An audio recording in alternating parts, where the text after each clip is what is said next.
علیکم جماعت ناہم. ہمارا آج کا عنوان ہے برسات کی بہاریں، جو کہ ایک نظم ہے جسے نذیر اکبر آبادی نے تحریر کیا ہے. سب سے پہلے ہم نذیر اکبر آبادی کا تعارف پڑھیں گے، جن کی تاریخی پیدائش ہے وہ 1735 ہے. اکبر آباد میں یہ پیدا ہوئے اور 1830 میں یہ فوت ہوئے. ان کا اصل نام سید محمد ولی تھا اور یہ نذیر تخلص کرتے تھے. اچھا، بعض روایات کے مطابق نذیر دہلی میں پیدا ہوئے. ان کے والد کا نام سید محمد فاروق تھا. ان کے والد کا جو شمار تھا وہ اکبر آباد کے شرفاء میں ہوتا تھا.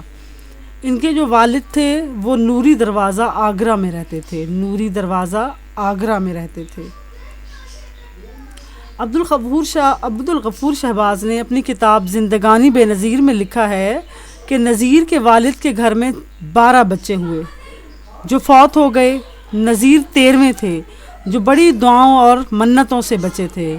ان کے والد نے موت سے بچانے کے لیے ان کے کان اور ناک چھدوا کر انہیں بالکل لڑکی سا بنا دیا تھا. احمد شاہ ابدالی نے جب حملہ کیا تو اس وقت نذیر جو تھے وہ اپنی والدہ اور نانی کے ساتھ آگرہ چلے گئے. نذیر اکبر آبادی کو آگرہ چلے گئے جہاں محلہ تاج گنج جو تاج محل کے قریب واقع ہے سکونت پذیر ہو گئے. نذیر جو تھے وہ فارسی اور عربی سے بھی واقفیت رکھتے تھے. فن خوشنویسی سے بھی ان کو واقفیت تھی. اور اس زمانے میں جس زمانے انہوں نے خوشنویسی کا فن سیکھا اس زمانے میں اس کا بہت چرچا تھا. اس کے بعد نذیر اکبر آباد کے ایک اسکول میں مدرس بھی رہے اور اسی اسکول میں مرزا غالب جو ہیں اسد اللہ خان خالد، یہ بچپن میں ان سے پڑھتے تھے. یعنی غالب جو تھے وہ نذیر اکبر آبادی سے پڑھتے تھے بچپن میں. اچھا، نذیر اکبر آبادی ہمیشہ دربارداری سے دور رہے، بچتے تھے ان سے. چنانچہ عمراء اور نوابین کے بلانے پر ہمیشہ انکار کیا کہ وہ بہت انانیت پسند تھے اور ہر حال میں اپنی آبرو کی حفاظت کرتے تھے. نذیر کی شاعری تھی وہ اتنی زیادہ مشہور ہوئی کہ ان کی شاعری کی شہرہ سن کر نواب جو سعادت علی نے ان کو اپنے دربار میں بلایا اور انہیں بڑی بھاری معاوضہ تنخواہ کی پیشکش کی. مگر جو نذیر اکبر آبادی تھے چونکہ وہ ہمیشہ دور رہتے تھے درباروں سے، اس لیے انہوں نے آگرہ چھوڑ کر وہ لکھنؤ نہیں گئے. اب جو کلمی تصویر بنی ہوئی ہے نذیر اکبر آبادی کی، جو کہ ایک نثر در نثر چلتی ہے، بظاہر نہیں ہوتی لیکن وہ جو ایک چلتی ہے وہ یہ کہ رنگت ان کی گندمی تھی، قد درمیانہ، بلند پیشانی، چمکدار آنکھیں، خشخشی داڑھی یعنی ہلکی داڑھی، بڑی بڑی ان کی مونچھیں. اور محمد شاہ رنگیلے کے زمانے کا لباس کیا تھا؟ گاڑے کا انگرکھا، ایک برقع پاجامہ، بالکل سیدھا پاجامہ، اور انگلیوں میں عقیق پہنتے تھے. یہ دیکھیں، یہ ان کا حلیہ ہے. یہ دیکھیں ان کی تصویر آپ دیکھ سکتے ہیں، یہ بالکل ویسی ہے جو اوپر حلیہ ان کا بیان کیا گیا ہے. اب آ جاتے ہیں ہم ان کے کلام کی خصوصیات کی طرف. ان کی شاعری میں ہمیں حقیقت پسندی نظر آتی ہے، حقیقت پہ مبنی ہوتی ہے ان کی شاعری. واقعہ نگاری بہت خوبصورتی سے کرتے ہیں، جزیات نگاری یعنی بہت چیز کی گہرائی میں جاتے ہیں. اور اس کے علاوہ ان کی جو شاعری ہے وہ معاشرے کی عکاس ہے، ہمارے آس پاس جو ہو رہا ہوتا ہے اس پہ انہوں نے شاعری کی ہے. اس کے علاوہ یہ عوامی شاعر ہیں، عوام کے احساسات کی ترجمانی کی ہے، ان کے احساسات کو اپنی شاعری کا موضوع بنایا ہے. انہوں نے شگفتگی روایت سے ہمیشہ پرہیز کیا ہے، تشبیہات کا نرالا پن بھی انہوں نے اپنی شاعری میں استعمال کیا ہے. ان کی جو زبان ہے وہ بالکل عام ہے، جو لوگ بولتے ہیں. لفظوں سے انہوں پیکر تراشی کی ہے، لفظوں سے انہیں نقشہ گری کی ہے، عوامی شاعری کرتے ہیں. اس کے علاوہ ان کی جو نظمیں ہیں وہ کچھ اس طرح سے ہیں. سب سے پہلے آدمی نامہ وہی نظم ہے کہ ٹکڑے چبا رہا ہے سو ہے وہ بھی آدمی، دولت کما رہا ہے سو ہے وہ بھی آدمی. بنجارہ نامہ، موت، گر یوں ہوا تو کیا ہوا، مفلسی اور برسات، یہ ان کی نظمیں ہیں. اس کے بعد ہم ان کا جو نظم ہے برسات کی بہاریں، جو کہ آج ہم پڑھنا مقصود ہے، وہ ہم پڑھیں گے. اور ان کا جو پہلا بند ہے وہ کچھ اس طرح سے ہے اس ہوا پہ کیا کیا برسات کی بہاریں، سبزوں کی لہلہاہٹ باغات کی بہاریں، بوندوں کی جھمجھماہٹ قطرات کی بہاریں، ہر بات کے تماشے ہر گھات کی بہاریں، کیا کیا مچی ہیں یارو برسات کی بہاریں. کہ ہوا ایسی ہے. اچھا، اس میں جو لفظ استعمال ہوئے ہیں، لہلہاہٹ کا مطلب ہوتا ہے کھیت کے ہوا سے ہلنے کی کیفیت یا سرسبزی. جمجماہٹ چمکنا، آب و تاب دکھانے کی کیفیت. گھات کہتے ہیں موقع، طاق، کمینگاہ. تو اس میں جو بند ہے اس کا مفہوم کچھ اس طرح سے ہے کہ ہوا ایسی ہے کہ ہر سمت برسات کی بہاریں ہیں. کھیت ہوا سے ہلتے ہیں تو شادابی ہی شادابی نظر آتی ہے. پانی کی بوندیں سبزے پر چمک دمک دکھا رہی ہیں.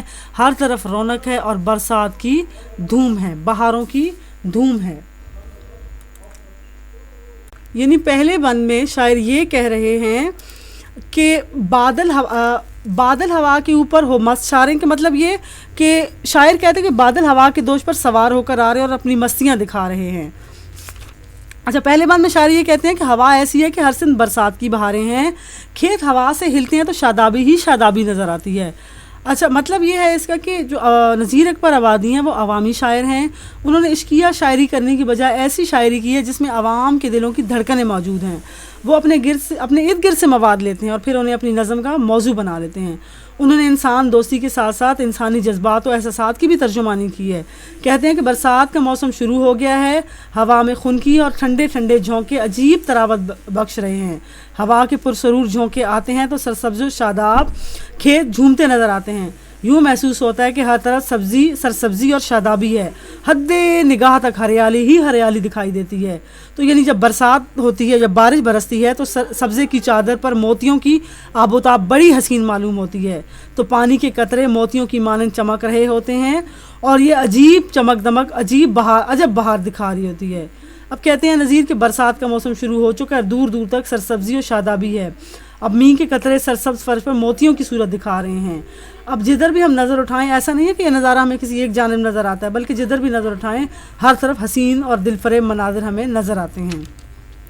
بند نمبر 2 ہے بیٹا. اب بند نمبر 2 ہے کہ بادل ہوا کے اوپر ہو مست چھا رہے ہیں، جھڑیوں کی مستیوں سے دھومیں مچا رہے ہیں. پڑتے ہیں پانی ہر جا، جل تھل بنا رہے ہیں، گلزار بھیگتے ہیں، سبزے نہا رہے ہیں. کیا کیا مچی ہیں یارو برسات کی بہاریں. کہ بادل، یہ دیکھیں بند نمبر 2 ہے کہ بادل ہوا کے دوش پر مست ہیں، جھڑیاں لگی ہوئی ہیں، بارش کے سبب جل تھل ایک ہو رہے ہیں، باغات بھیگ رہے ہیں اور ہری بھری کھیتیاں پانی سے بھری ہوئی ہیں. ہر طرف برسات کی بہاریں مچی ہوئی ہیں. یعنی برسات کے باعث خوب پانی برس رہا ہے. کہیں تو گڑھوں میں بے پناہ پانی جمع ہو گیا جو جگہ بلندی پر ہیں، اور جو خشک رہ گئی ہیں جو بلندی پر ہیں، تو بعض مقامات پر جل تھل ایک ہو کے رہ گئے ہیں. تو یہ جو پانی ہے نا، یہ صرف گلزاروں تک محدود نہیں ہے، بلکہ تا حد نگاہ تک سبزہ پانی میں نہایا ہوا معلوم ہوتا ہے. بارش ہوتی ہے تو سبزے پر پڑی ہوئی گرد دھل جاتی ہے اور اس پر نکھار آ جاتا ہے. دیکھنے والوں کو ایسا محسوس ہوتا ہے جیسے سبزہ نہایا ہوا ہے. تو اس بند میں جو نذیر اکبر آبادی ہیں وہ کہتے ہیں کہ بادل کی آمد اور بارش کی جھڑی کا ذکر کر رہے ہیں، باغات اور سبزے کی کیفیت بیان کر رہے ہیں. اب یہ جو بند ہے نا، یہ رومانوی جذبے کا ترجمان ہے.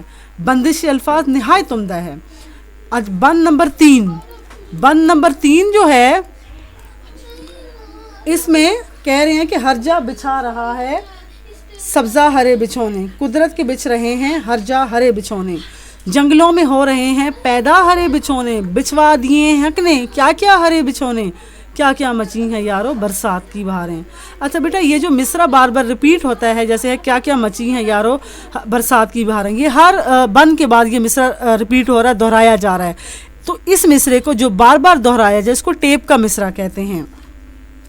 اس بند میں شاعر یہ کہہ رہا ہے کہ سبزہ جگہ جگہ بچھونے بچھا رہا ہے، سبزہ جگہ جگہ بچھونے بچھا رہا ہے. یہ قدرت کی جانب سے ہے کہ جنگلوں میں بھی، یعنی اللہ کی قدرت ہے کہ جنگلوں میں بھی ہر جگہ سبزہ بچھ گیا. ہر صرف برسات کی بہاریں ہیں کہ ہرے ہرے بچھونے قدرت نے بچھائے ہیں. برسات میں بادل جھوم کے آتے ہیں تو یہ قدرت کی کرشمہ سازی ہے، وہی ہے جو بادلوں کو ہوا کے دوش پر سوار کرا کے صحرا و بیاباں میں لاتا ہے اور خوش زمینوں کو سیراب کر کے نہال کر دیتا ہے۔ وہ جگہ جہاں خشکی ہوتی ہے، دھول اڑتی ہے، بارش کے بعد وہی جگہ سرسبز و شاداب ہو جاتی ہے، ہری بھری گھاس اگتی ہے اور بنجر زمین کو مخملی اور زمرد کی طرح جاں فضا بنا دیتی ہے۔ اور یہ کس کا کھیل ہے؟ یہ سارا قدرت کا کھیل ہے۔ اب شاعر کہتے ہیں کہ میدان تو میدان، جنگلوں میں بھی سرسبز بچھونے وہ بچھے ہوئے ہیں۔ یہ شادابی، یہ بہار، یہ برسات کے سبب ہے۔ مختصر یہ کہ قدرت نے چاروں طرف سبزہ ہی سبزہ بکھیر دیا ہے اور ہر طرف برسات کی بہاریں یا دھومیں مچی ہوئی ہیں۔ اب یہ جو اشعار ہیں نا، ان میں روانی، سلاست اور کیف سا پایا جاتا ہے۔ نظیر کے اسی رنگ نے اسے عوامی شاعر بنا دیا ہے۔ بند نمبر 4 کہ سبزوں کی لہ لہاہٹ، کچھ ابر کی سیاہی اور چھا رہی گھٹائیں، سرخ و سفید کاہی، سب بھیگتے ہیں گھر گھر لے ماہ تا بماہی، یہ رنگ کون رنگے تیرے سوا الہی، کیا کیا مچی ہیں یارو برسات کی بہاریں۔ یعنی سبزی اور شادابی دکھا رہا ہے اور کالے کالے بادل گھرے ہوئے ہیں، آسمان پر سرخ و سفید گھٹائیں چھائی ہوئی ہیں، ہر طرف پانی ہی پانی ہے، تمام انسان چرند پرند پانی میں بھیگ رہے ہیں۔ اے اللہ، تیرے سوا کون ہے جو برسات کی ایسی کرشمہ سازیاں دکھائے؟ بے شک یہ تو ہے جس کے فیض سے ہر طرف دھومیں مچی ہوئی ہیں۔ اور کس کی دھومیں؟ برسات کی۔ شاعر کہتے ہیں کہ دور دور تک سبزہ بچھا ہوا ہے، بکھرا ہوا ہے، زمردی فرش دل خوش کن معلوم ہوتا ہے، ہوا چلتی ہے تو کھیت مستی سے جھومتے ہیں جیسے کوئی سبز چادر کا پلو ہلا رہا ہے۔ شاعر کہتے ہیں کہ برسات کی گھٹائیں اپنے پورے جوبن سے چھا رہی ہیں، گھٹاؤں میں سفیدی بھی ہے، سرخی بھی اور گہری سبزی بھی ہے، پورا ماحول جاں فضا ہے۔ بارش مسلسل ہو رہی ہے جس کے باعث تمام انسان چرند پرند بھیگتے جا رہے ہیں، ہر سمت عجب کرشمہ سازیاں ہیں، موسم رنگ بدل رہا ہے، یہ سب قدرت کے کھیل ہیں۔ خالق کائنات کے سوا اور کون ہے جو ایسے کرشمے دکھائے؟